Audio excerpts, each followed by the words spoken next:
session on accessible tourism. I know it's competing with the main session, so it's not very full at the moment. Hopefully it will become fuller soon. My name is Kamil Gungor. I work for the European Network on Independent Living, and I am also a travel blogger based in Greece. So this session is close to my heart. And today I am together on the stage with a few very nice people doing some very exciting work in their areas and in their countries. I will not go to deep introductions now to each of them. I think it's better to leave each of our guests to our speakers to introduce themselves the way they like more. I will just say that I am together on the stage introducing the people from next to me to the end of the table. So Sabine Svitala from Care Under Sun, Veronica Ranucci from Wonderability, Camilo Pedrero from Turismo Inclusivo, and Klaus Hochner from Access Austria.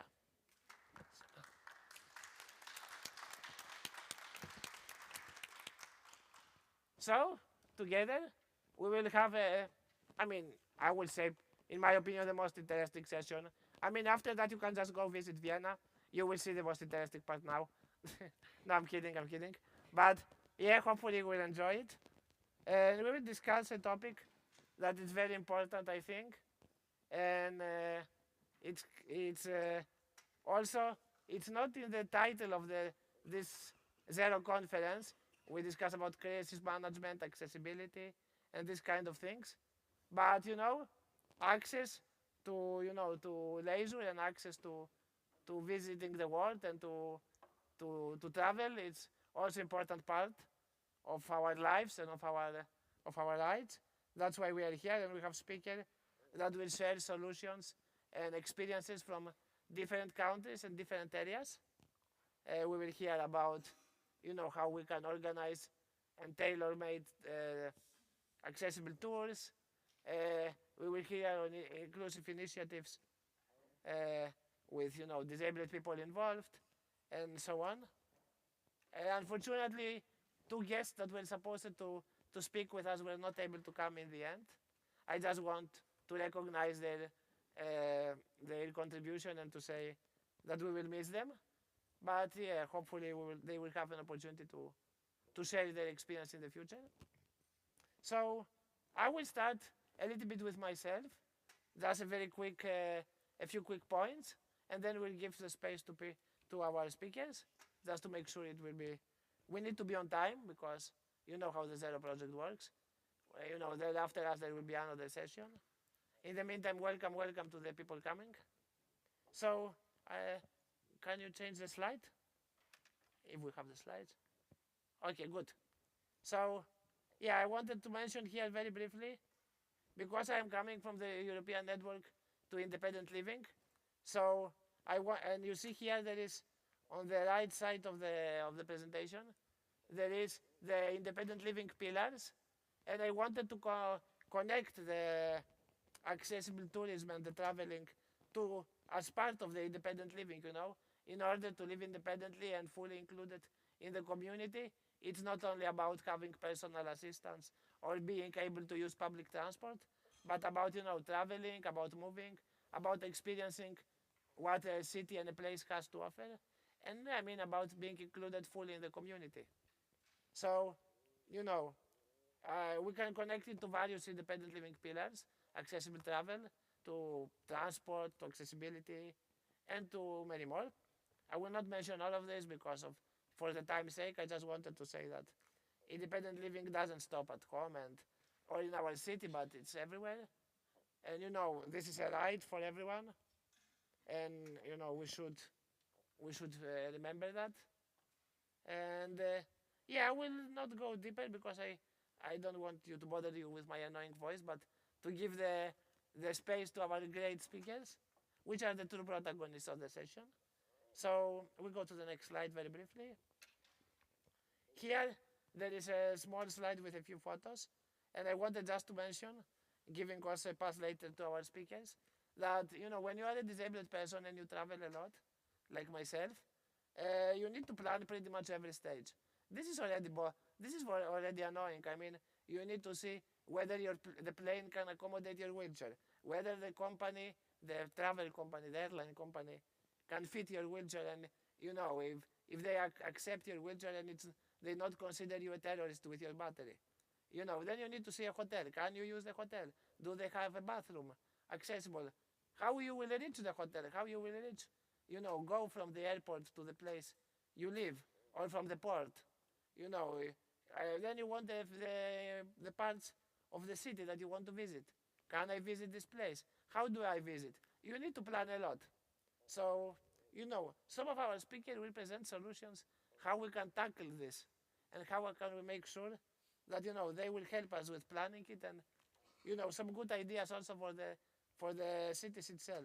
Here in the photos on my presentation, there is one photo with me, my assistant, and a staff member from a Tokyo station. We are on how you call it in English? Escalators, I think. Yes, normally with a wheelchair you cannot use escalators, but in Japan you can, in the metro station. There you go, then the staff person is coming to you, they press a button, a few steps come together, they create a platform, and then you enter. I mean, they stop, of course, the traffic of people. They have to use the regular stairs or wait. And then, they come with you and you come down. My assistant in the photo is just trying to make some decent photo of me. He was not very successful, but okay. But, I mean, the experience was cool. Then, next to this photo, we see another photo. It's a shrine, again in Japan. And what I love here is that this shrine, in theory, it's not accessible. But there is a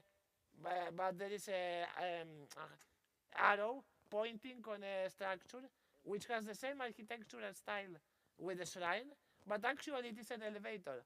So you can use it, and thanks to that, it becomes accessible, but it's also not ugly, it's not annoying, to the culture, it's respectful to the cultural heritage itself. So I really liked it, and I think it's a good example. Another photo, and I will ask all speakers also to describe the visuals for the visually impaired participants here. Another photo here is my wheelchair. That was, I don't know, 10 years ago probably, in Warsaw Airport, when I got my wheelchair on the belt, on the luggage claim belt. This was not supposed to happen, and it's very dangerous. I was again last year in the same airport, and it was okay. I didn't got it again on the leg. So it was a progress, and it's important to speak about progress. I think we have progress in the world, and our speakers will showcase this, and this is very good to acknowledge. But yeah, I mean, we have also challenges. I mean, it's not the only time I got my wheelchair like that, and we need to work on that a bit more. And finally, the last photo on this slide is in Cyprus this spring, this autumn. No, sorry. There was a charging station on the airport in where it was in Larnaca, where you can charge your wheelchair. This is very cool, and it really shows that we consider you part of our visitors in our airport, and we want to make sure you will have a smooth travel and you will be comfortable. And we will go to my last slide. As I said, I will not speak much, just to say that the world is improving. More and more places are becoming possible. Our speakers will show that also. But yeah, I can say here we see two photos. One of them is myself entering an accessible car next to pyramids. It was this summer. I visited Egypt, and basically I went to Egypt because I connected with a guy I met at Zero Project last year. So this is very cool, and this is the power also of the Zero Project. We meet with each other and we share. And I mean, I already think I see some of you here and already spoke with some people, so I have already ideas for future trips. But also, I wanted to mention that someone will think, okay, Egypt, maybe it's a bit more difficult to go. It's not famous for accessibility. But this company, these people made it possible. And even though in theory it was one of the most less accessible countries I visited, in practice they make one of my best travels so far. And I have visited a lot of places. So really, more and more places are becoming accessible thanks to hardworking people really believing in that and believing in inclusion and understanding the value of having, everyone visiting your place. And the last photo here is from Iceland. We did an accessible tour in the nature of Iceland, which is like, very unique and very special from all over the world, and there is a platform when you can see the waterfalls with wheelchairs, so you have a good access, a decent way to experience everything. But I mean, on the same day, we did a lot of other crazy stuff. We visited geysers, we visited some other nature things. So I mean, you know, you can do everything if you plan ahead. And this is what we will listen from our next speakers. I think if you click the last slide, it's just the thank you from my side and a few contact information. So I want to thank you for listening to me. That was a brief introduction. Now we start the fun part, the good part. And I will start with Veronica Ranucci, tour director of Wanderability. She comes from Italy, and she does a lot of cool stuff. To give her justice, and I will do the same with all speakers, I will not say what they do, but I will let them tell us what they do. So Veronica, what do you do? Okay, thank you, Camille, for introducing me, and actually thanks all the Zero Project organization for inviting me. I'm really excited to be here, also a little bit nervous, but I'd love to introduce and describe myself a little bit before starting. I'm an Italian white woman,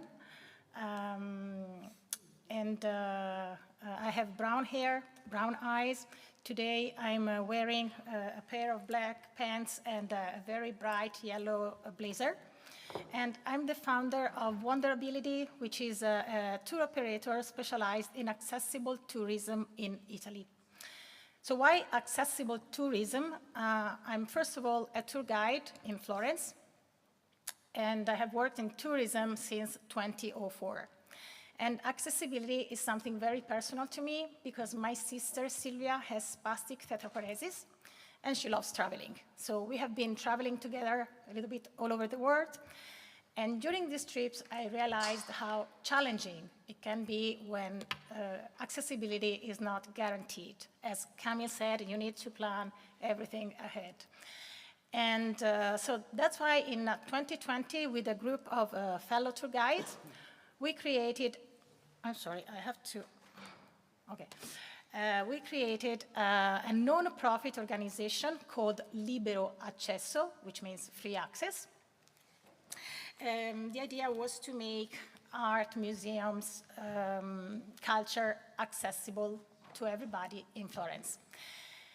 Then I realized that I wanted to make this passion into my profession, and that's how Wanderability was born. So in this slide, we can see the logos of these two entities. On the right side, there is the logo of Libero Accesso, which is composed by two keys, one black and one yellow key on a white background. So we want to convey the concept that we can open all the doors, all the gates. On the right side, there is Wanderability logo with the name of the agency, Wanderability in white on a blue background. And below, in yellow, you can read the claim, travel inclusive. So, what do we do? We offer accessible services such as accessible accommodations, accessible transportation, mobility aid rental, accessible tours. All our tours are designed according to the people's needs. We offer train tour guides and assistants, and recently we have started offering outdoor activities with some special equipment such as Jolette and special bikes.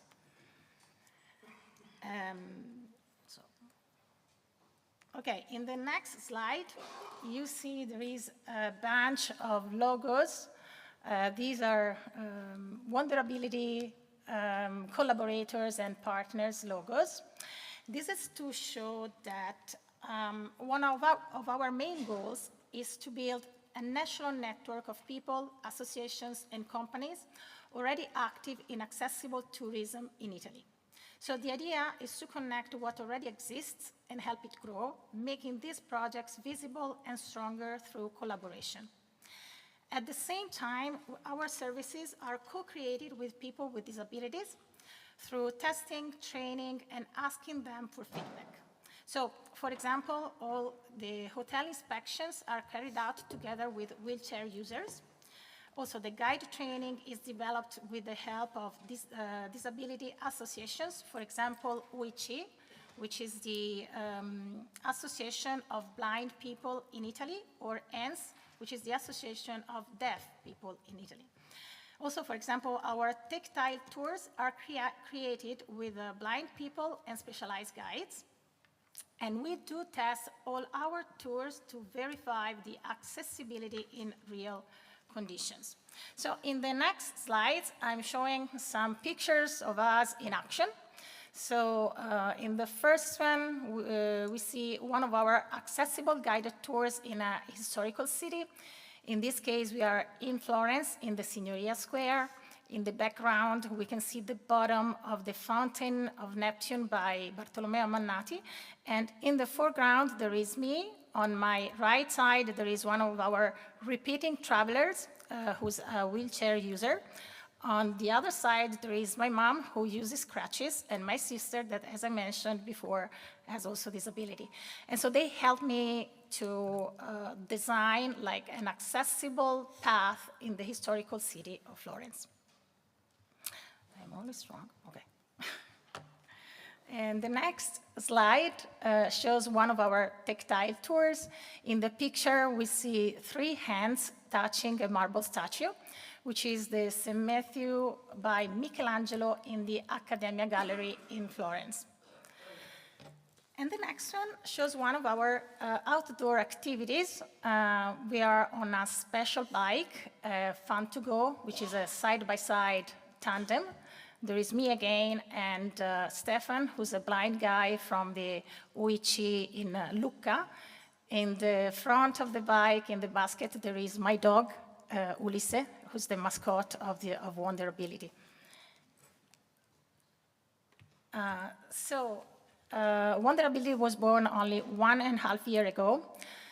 So here we have some numbers of what we have been doing this time. We have conducted 86 accessible transfers, and on the right side you see the image of our accessible van equipped to transport up to 4 wheelchairs. Unfortunately, it's not a real photo because we don't have the van yet. It's arriving in March, so we have just a graphic. But we are really, really excited for this purchase and because it's really necessary. And we have also done 91 accessible cultural tours, 15 tactile tours, 9 hikes with the Gillette, 3 accessible tours with the special bikes.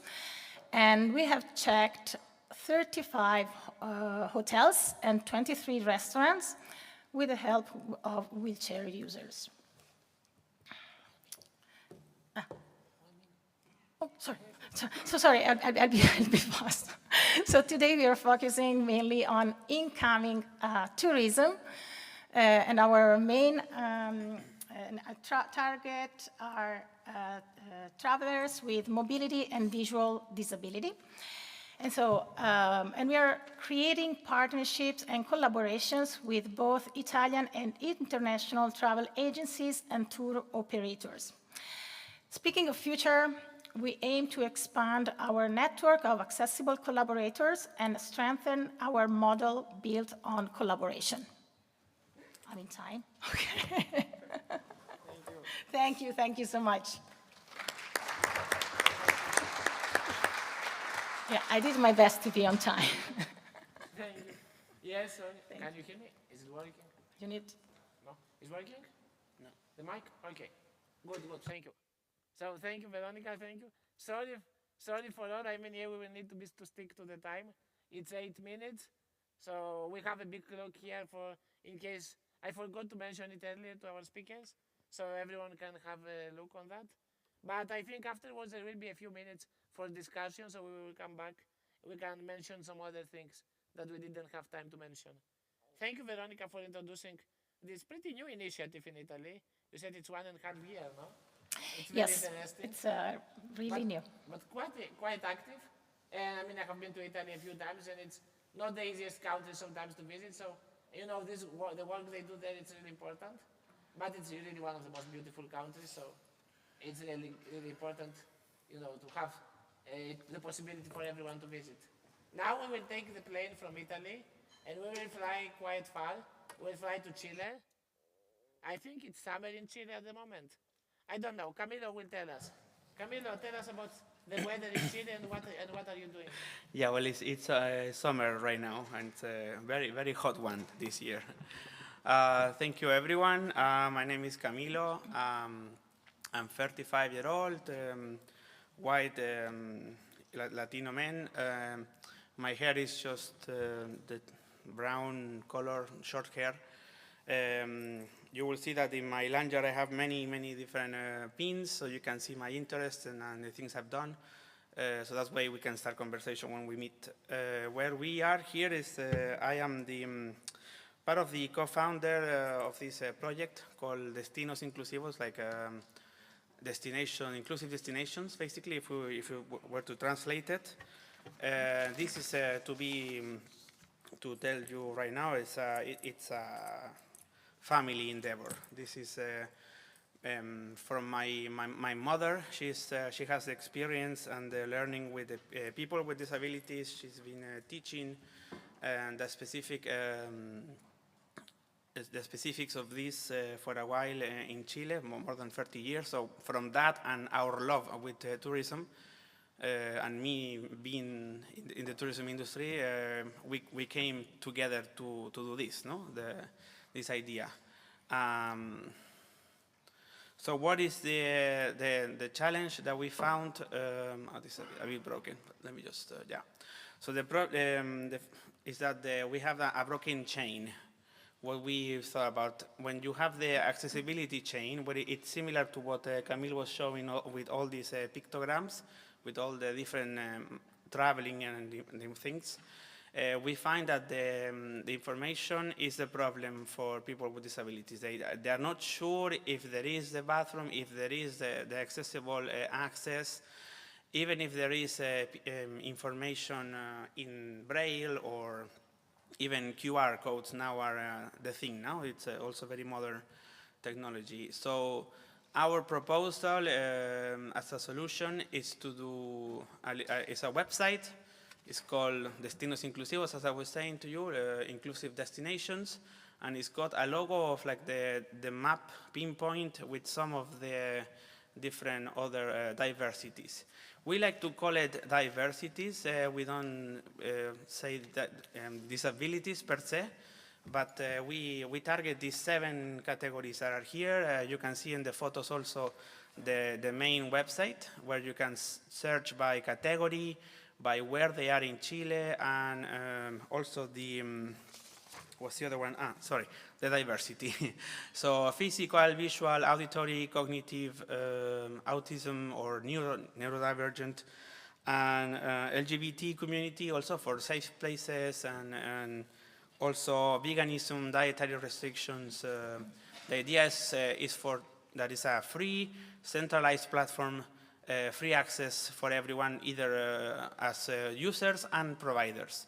They need to contact us, and they, it's a brief contact form, and then we can put them on the platform for free. So what is the approach that we are doing? In the picture you can see it's a map that is that has tactile, also Braille, on the map. So we are not only finding these places, but we are also creating them. That's the thing. These services, we have all of them. Some of them we have working directly with the government government ideas. So it's like we do the diagnosis, we do the training and consulting if it's the case. We verified if there is already, they have things from before, no? And the idea is to promote and to have this platform on and on more into the world, no? So what is the actual impact so far? In the images you see a photo of Latin America, a map, and there is 3 dots with the numbers 13, 62, 15. This is the broad spectrum of where we are in Chile right now. You can find 90 different verified services listed. since 2023. We are in 14 of the 16 different regions of Chile, and also because we are doing training since the pandemic, we can count that we have trained people, students and people, business owners in the tourism industry. We have trained more than 1,000 people so far in this 5 years of this endeavor. We have also done some summits online, first in the pandemic. Now we are now doing the second one, consecutive in-person event. And the idea is to put together everyone that is the agent of change, we are calling them, all the people that attend. So obviously, these are photos of people during the registration of these events or during the enjoyment of the whole event itself. This is we've been saying it, and it's always important. It's a co-creation. It's a thing that validated by the users. I maybe provide like the code and the nice photo, but the users and the actual people are the ones that are that given us the importance, no? Then we also provide options for them to give us feedback, and for them to they can comment inside each different listing to see if it's how they are good. So San Fernando, it's a city in the O'Higgins region. They came from being a very traditional destination to a more of an inclusive one. It's been a job of 3.5 more years, and it ended. I say ended, but it's just the next chapter with the collaboration that we did, the municipality, the private sector, and our organization to create this summit. It was 3.5 days where we met more than 250 people to talk about inclusive tourism from a Latin American perspective so far. We'll see how we go in next, no? So our business model is more like the platform is free. That's part of the social impact. We try to, with the B2B services, to get affordability for the platform, and also like the future, it's to be some kind of membership. We are aimed to be in Latin America in the next couple of years. We have the connections. We need to create the possibilities in regards to funding to make that possible, because also scaling without verifying is something that we need to be really aware. And I'm almost done in the time, so you can read the rest maybe later online. But yeah, we have created this diagnosis tool, and we have other stuff. But yeah, I'm here until Saturday, so if anyone wants to meet, I'm free.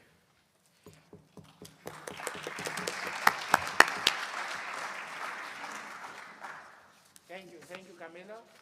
And it's really exciting what we do in Chile, a country which has really a lot to offer, and it's not, I think, in the number one of the tourism destination at the moment, but thanks to you, I think it will increase, the visitors with disabilities in Chile, which is great. Now, we will move. We took the plane to come to Chile, but this is boring to do it again. So we will take a ship and we will do the round of the world. And at some point we will end up in Greece, hopefully, if we survive, in the sea and in the ocean. So in Greece we will meet Sabina Svitala from Care Under Sun. She does a lot of stuff. I will let her tell what she do, but today the main point is that she will present an initiative which is quite unique, and it's called My City for All. Sabine, tell us more.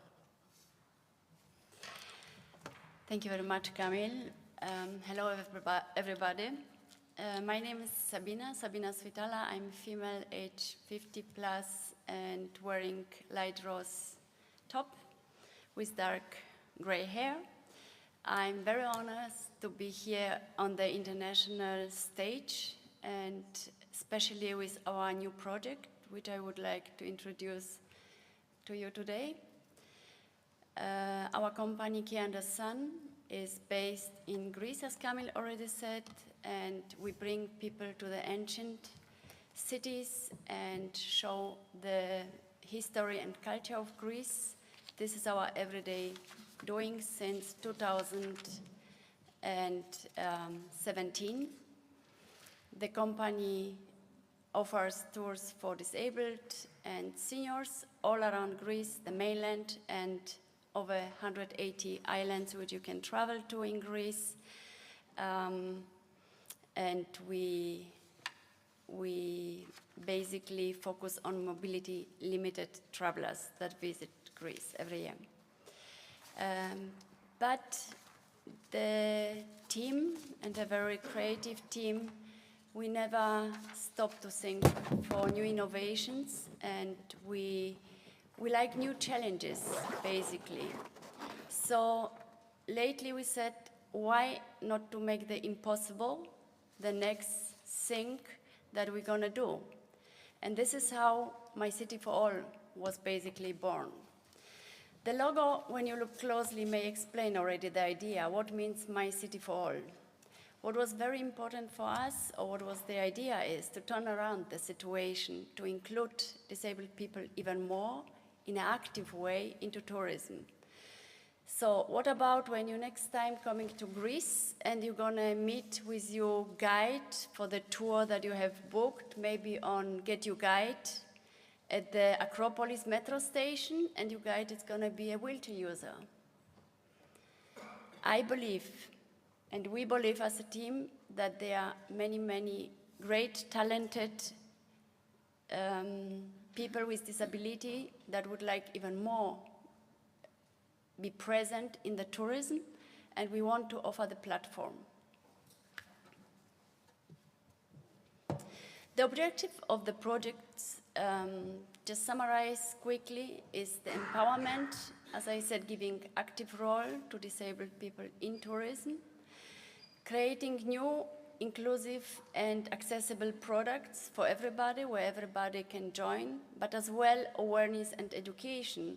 Why not to combine education and awareness together with sightseeing for people that are visiting cities, new places, as well as sustainability, including the social sustainability, including some marginalized up to now society parts. These are basically the 4 main objectives right now for the project. Where are we right now? I feel like I'm bringing a very newborn baby here. We are very much at the beginning of the project. We are forming teams, so everybody invited and welcome to exchange ideas to join us. At the moment we are looking at operating within Greece in various cities around Greece, doing training, certification, supporting future guides with the experience of our experienced guides that are working many years with us. And this is where we are. We are within Greece, but with a great possibility and, I believe, potential of scale and scope and growing outside of the borders of Greece, with awareness campaigns, talking with disabled association to gain interest, to gain new colleagues, I believe, and I hope for the future. As well, other information which are collected, they will be included in open database platforms, so we're going to have reliable and verified information as well. And a very important or very interesting result from recent talk to the big platforms such as Get Your Guide or Viator about our initiative. There was a big interest about including this product into the platforms, but as we both sides understood, the platforms are not really ready to display such products maybe. So we were very happy to give them impulses and ideas to upgrade the platforms, to create the space for inclusive tours, to create filters that this kind of tours can be easily found for everybody. The project impact is certainly employment opportunities, and as I said before, active inclusion of disabled people into tourism, improve awareness, accessibility standards.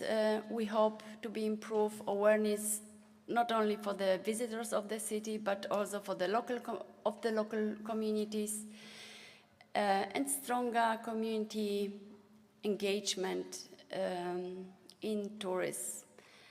Everybody that has traveled, you know, an authentic experience is only possible when you engage with locals. And this is another opportunity we are giving. The commitment is aligned with UN Sustainability Development Goals, goal number 8, 10, and 11, decent work and sustainable communities is absolutely a strong impact here with My City for All. As I said, it is still a very newborn baby, but I would be very happy maybe next year be one of the nominated projects together with the team, and to see these projects growing outside of the borders of Greece, taking it to other countries, to other continents, and maybe to see some of you as our future guides with us. Any ideas, any exchange, any question, I'm happy to have some time with you and a chat. Thank you very much.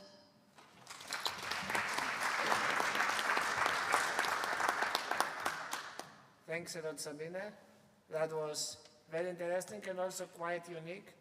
I mean, we have all, probably, or most of us have had tourism, tour guides here and there, but I personally never had disabled people be my guide in the city. I mean, unless it's my friend and we do it like on friendly basis.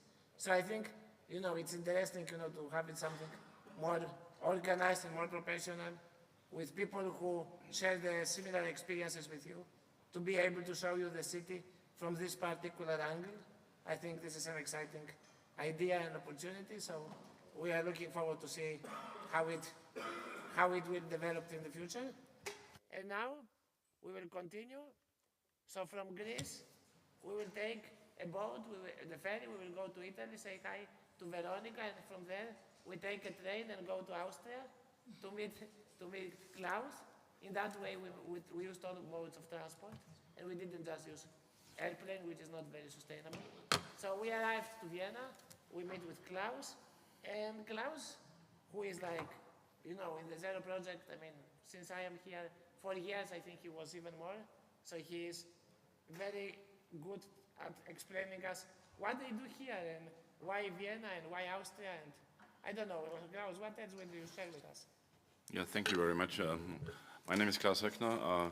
I'm leading an organization in Austria here called Access Austria, and we're working mainly with blind and visually impaired persons, but that's not all. We are an umbrella working with all kinds of disabilities. And I have to correct you a little bit, we are not in Vienna, we are in India, because I'm here on behalf of Neha Arora. She's the founder of Planet Abled. She couldn't come here, so yesterday I got her presentation, and I hope I can do it as she can do it, yeah, as she would do it, yeah. I'm a 60-year-old Middle European man, a little bit bald, wearing a suit, but that's decorative, I think. What are we doing? And why I'm sitting here? I'm sitting here because I know her, Neha, since long time, and our first experience together was we met in Israel at the conference in Israel, for example, and I have to tell this because I think it's one of the things why we are sitting here. Yeah?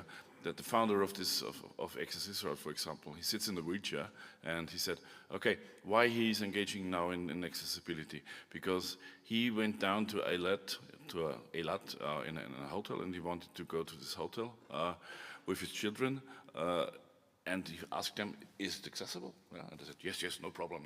Yeah. Is the bathroom accessible? Yeah. Is the shower accessible? No problem. Yeah.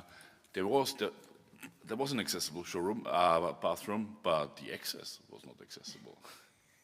So, and he said, okay, he was so ashamed because his children, they've seen him being unable to enter the room and all these stuff, yeah? And that's the reason why he's engaged. And there I met Nea from Planet Able, and she's now engaged in since many years in this field of tourism. I want to have a little bit of an eagle view first before I tell you something about accessible, about Planet Able, yeah?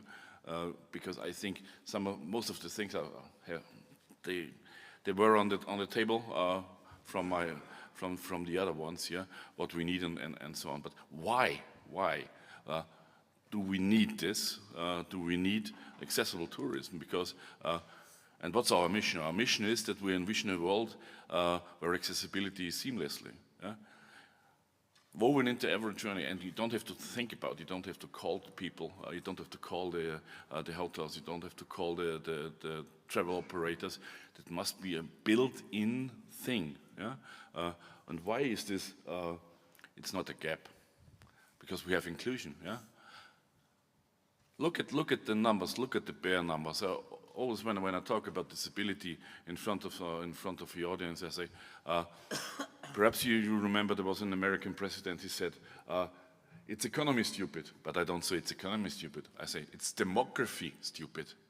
Everybody of us sitting here in this room will face at some time during his lifetime a disability. Yeah?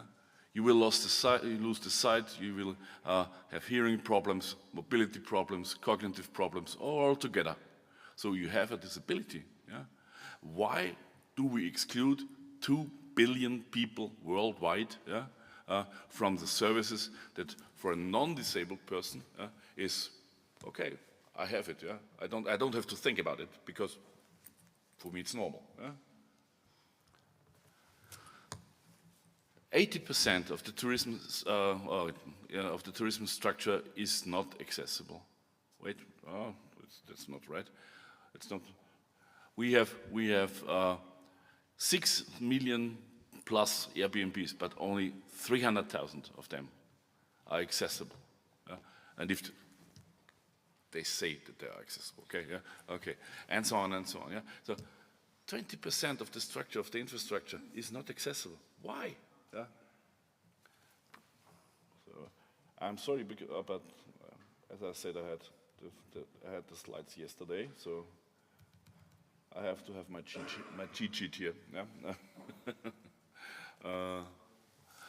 Why is inclusive tourism so important for us? Because I said no one is immune to disability. It's not a distant issue. It's a shared human experience. Everybody of you sitting here in this room, you traveled. Yeah? Or is somebody from Vienna here in this room? Me, yeah. Yeah? Did you come by walking? By public traffic. Also, public traffic is a part of tourism, should be accessible. Yeah? For example. That means inclusive hospitality isn't a favor, and it goes beyond ramps. It goes into the real-life complexity. We have to consider the design for all principles, for example. The things have to be designed from scratch in an accessible way. That's the thing that we need. We have 13 trillion of purchase power. If you take the friends and the family, yeah, then we have much more. Yeah? A friend of mine, he sits in the wheelchair, is from America, for example, from New York City, yeah, and he always wants to ski with the monoski, yeah, and then they try to go to America, to some of the places in America, but not accessible. And they found in Europe the Trois Vallées, which was accessible, yeah? And they are now here for the I think 15th time together, the whole family, 20 people, flying over from New York to France to Switzerland. Yeah, the people are they come again, yeah. What is our business? And now we'll come to Planet Abled. we are creating accessible tours. We want to do training and consulting and certification. So we have to listen, we are designing, and we are transforming. We want to make a destination development. We want to speak with the people how they can do this. And one of the side things that we do here at the Zero Project too, is accessible conferences. Come to us if you want to travel to a conference. We are looking for the right places where you can stay. For example, by the way, they created a new hotel on the other side here of the conference venue, with 220 beds. 7 are accessible. 7 out of 220. Why they don't create 220? I can't understand this, and we are creating a one-stop solution for inclusive tourism. We are including person with and without disability, and now I have to finish. That means we are not creating a wheelchair tourism group or a blind tourism group or a deaf and hard of hearing group. All the people shall come together and they shall travel together and have the experience, the inclusive experience. And now I have to switch to the last slide, where you can find us. Get on board, contact us, go to planetable.com, write an email, go to LinkedIn, go to whatever. We are on all the social media channels, and contact us. We are more than happy, to work with you, to work in your countries, to work with your special offers that you have. Thank you very much.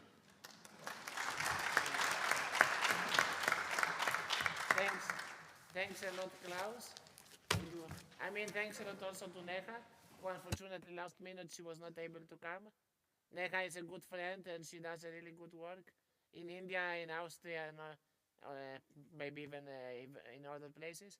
And thank you, Klaus, for being so brave and available last minute to take over and to take her place. And I mean, Klaus is also doing very interesting stuff in Austria. So later in the breaks, feel free to talk with all our speakers to go deeper, because as you saw, the time is limited and everyone had more stuff to say and to share. And I mean, I'm sure that you in the audience are also having interesting things to share with us. Now we have 5 minutes in theory before we need to give the place to the next session. And it's I don't know, we are 60, 70 people here, I think. I am not good with maths, but okay. So I would encourage you to not be shy and to, if you have any question or a small, very quick statement or something, feel free now, it's a good time to share. Don't be shy, let's see if there's anyone. Yes, the gentleman in the front. Yeah, it's you. Can you take the mic, maybe? Yes, the mic. Oh, sorry. One question about safety issues in tourism for people with disabilities. I think it's already clear that, for instance, in the public structure, we have some problems with safety and evacuation issues. For people with disabilities, what you maybe know, or what would you key points for example, hotels or also free time parks, etc., to increase safety and evacuation for people with disabilities? Thanks a lot for your question. Is it directed particularly to someone or? To who want to answer? Okay, who will volunteer? Okay, Sabina, I see you want to say something. Thank you for the question, and I think the safety is one of the main points that make the difference between accessible travel and travel, where we take it as much important as the preferences of a traveler, where we care about safety and we look into it. And I think one of the main measures here is to collect reliable and verified information, to share it before the travel, so a traveler can already decide before coming, is it suitable for me or not, but as well during the whole process of traveling, that we provide safety as much as possible, as much as we can influence it. But clear communication and information for the preparation period is I believe, the basic step for safety during the travel or for a trip. Thank you. Thank you. Is anyone else that would like to add? We take more questions. Yes, the lady here in front. Yes. Dear Presses, hi, I'm Monica. I'm an occupational therapist from Australia, and I have a question for Sabina. Number one, your business model, is it an education business model? Is it a franchise business model? Is it a human resource business model, like for your tour operators? It's a very good question. The company I founded is Kia and Son, is a travel agency. Okay. Our new idea is not so much formed yet, but of course it's gonna include education part, and it's open for any cooperation. The form is not defined yet, but it's more the encouragement part to participate, become guide, and probably using international sales channels which exist already, as I mentioned before. Thank you. Thank you. Camille, for you, a lot of you mentioned sort of doing tours, and a lot of the pictures were around beaches. So beach access, how does one plan for that? Well, thank you for the question. I will be brief because I want to give 10 seconds also for the last question on the left. There is a lady. So the beaches, I mean, in different countries we have different solutions. In Greece we have the sea track, which is a very nice innovation when you have a track going to the sea. In many other countries we have these special wheelchairs that can float on the water. In some other countries you have platforms. In other countries you have special adapted wheelchairs for that they can go on the sand. I personally, I don't really go to the beaches, I mean on the sand, so I don't really use these services, but I like to enjoy the sea. And in theory we are finishing, but there is one lady that wanted to ask a question. If it's quick, please do. Yeah. None of the one on the left, I think, yes. Yes, you were first, sorry. Yeah. Yes. Hi, I'm Marianne from the Netherlands, and I have a question for Veronica and Klaus. Do you look at the touristic spaces also to equal experience? For me, I heard a lot of times, yes, we have a wheelchair accessible toilet and a wide entrance, but if I came in a restaurant and I don't have an equal experience, do you look at it? I will just ask you to be brief. Yes. So as I mentioned before, we usually inspect all the the accommodations, all the places where our guests go. Yes, because as Klaus said, sometimes also hotels claim to be accessible. Then you go to check, and they're not. Maybe there is like a step at the entrance or other things, or maybe yes, the width of the doors is not wide enough. So yes, we do inspect everything before offering the product. Klaus, you want to say something? I think it's not enough to have self-description from the different hotels or whatever. You have to have trusted testers that are going there. I always compare it a little bit. Everybody wants to go out for a dinner, for a good dinner. Yeah. When you're in a country that you don't know, you take a Michelin guide, for example, or whatever. Yeah. We need to have something like a Michelin guide for accessibility. Yeah, where you can go in, and when you look there and you see, okay, this is the Hotel ABC. Yeah, and this Hotel ABC has confirmed accessible. Toilets accessible, restaurants accessible, blah, blah, blah, yeah? And I can trust to it, I can go there, yeah? This should be the goal, yeah? It's not enough to ask the people, do you have? We had a similar experience, only one sentence, yeah? We had a similar experience here with doctors, for example. Medicine, medical approach here in Austria. We ask all the people, all the doctors here, yeah? Do you have access? Do you have blah, blah, blah, and so on, yeah? And 90% were false, yeah? Because then the people came with the wheelchair, but it's only one step. Thank you, Yeah. Klaus. Thank you. We need to cut the session. Yeah. I'm sorry for interrupting, because the next one will start very soon. I want to thank you all of our speakers, first of all, for joining and for sharing the great experience.